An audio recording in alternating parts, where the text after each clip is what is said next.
Thank you for joining my channel. I'm registered psychotherapist, qualifying, practicing in Ontario, and every day I'm trying to share some questions and strategies that you can use to improve your mental well-being.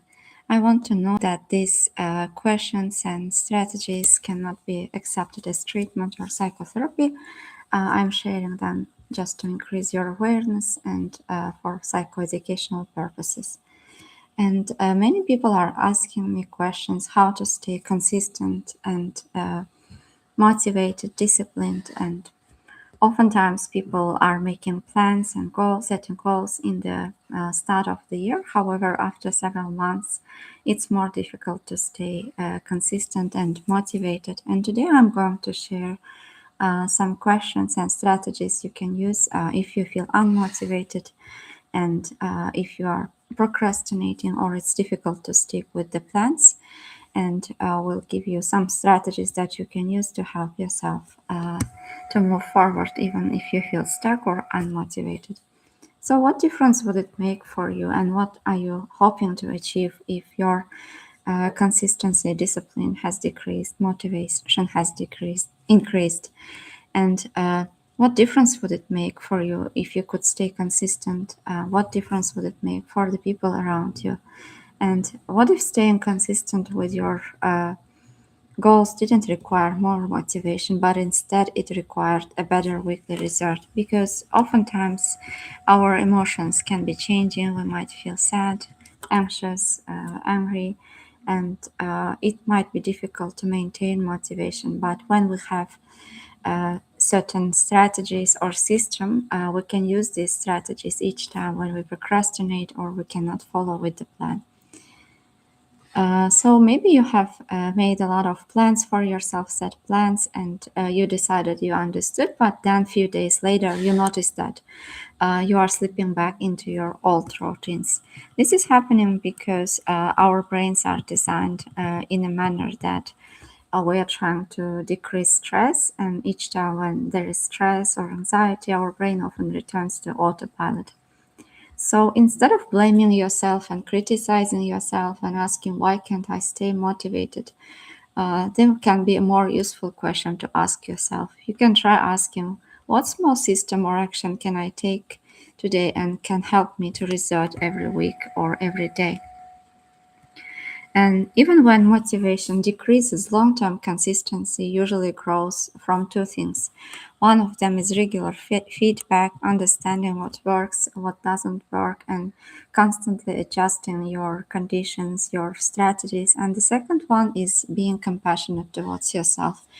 Many people believe that criticizing themselves will push them forward and they can stay more disciplined, consistent. However, our brains do not work in that way. When we feel shame or when we feel negative feelings such as stress, anxiety, we tend to avoid more and we tend to take less action, and we usually avoid and procrastinate.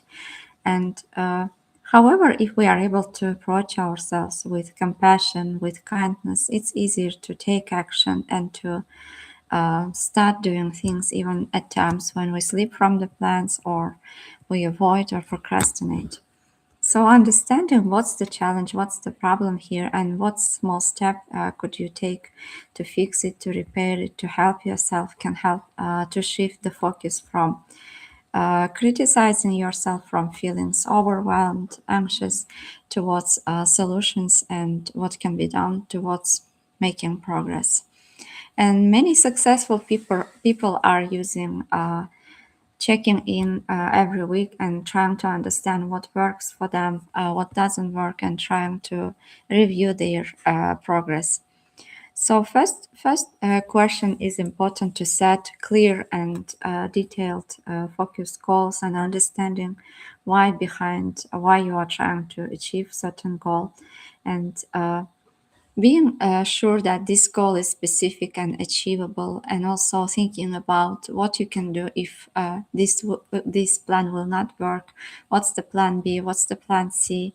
And how you might approach yourself if you will skip or procrastinate can help to to make more progress rather than making vague, uncertain goals or the goals that are too big. Because each time when you set goals that are too challenging, your brain interprets it as a threat and it's difficult to stick to a plan, and your brain will tend to avoid it in order to save your energy, and it will cause more procrastination. Therefore, making your plans as small as possible, as easy as possible, and taking small steps towards that plan can help to make more progress.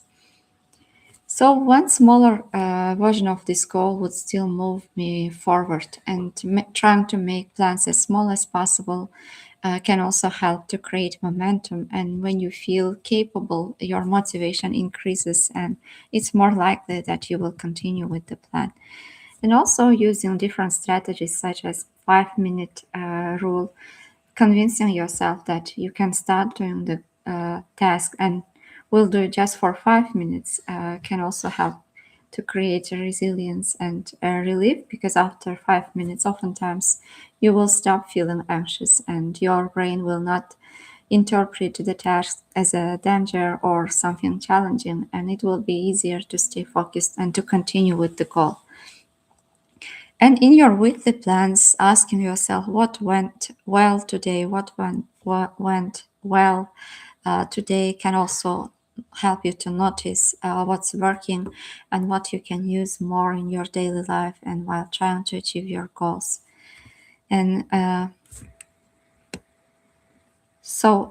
I said, asking yourself what helped you to succeed on those days when you could maintain consistency, you could stay consistent, can help you to notice strategies and skills that you are using to stay consistent, to stay disciplined, and to avoid procrastination. And trying to use those features and skills in the future whenever you are facing challenges or making plans in advance. What will happen if you feel all overwhelmed, tired? For instance, imagine if you are trying to go for a workout for 20 minutes every day. What will happen if you cannot follow with the plan? Maybe making plan B or creating different plan if this will not work can help you to stay consistent.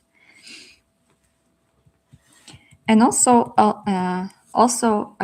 examining the moments that didn't go well. For instance, when you procrastinated, what exactly happened? Did you go to sleep? Did you distracted yourself? Did you overeat? Did you feel anxious? Did you procrastinate because of perfectionism? And examining these thoughts and trying to ask yourself different questions. For instance, if perfectionism wasn't there and if you are able to keep going, what might be different? Which strategies, which skills you might have used if you were consistent, if you were not procrastinating, or if you are making slightly more progress than you are doing now.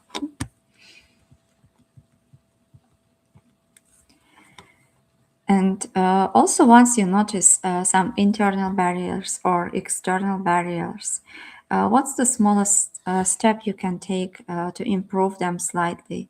And what difference will it make for you? What helped you to overcome these challenges, these kind of barriers in the past, and what you might use today? And asking yourself these questions would help you to prepare for possible challenges in advance and would help you to be more likely to succeed.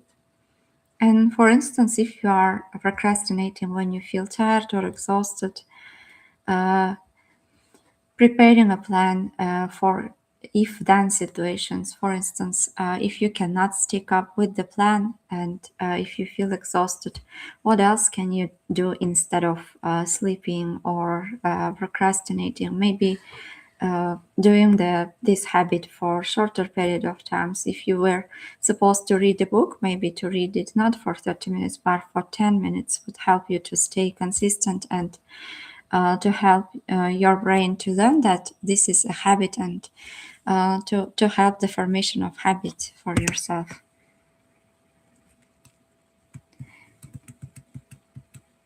And also deciding making more detailed plans. For instance, if you are trying to start or habit or a new task, deciding when exactly you are going to do it, decreasing distracting elements factors as much as possible, and sharing it with people whom you value can help to decrease anxiety, to feel connected, and also noticing progress, what went well, what helped you, how did you manage to do it, which resources, which skills did you use, can help to feel yourself capable, to increase your self-confidence, and to increase motivation levels.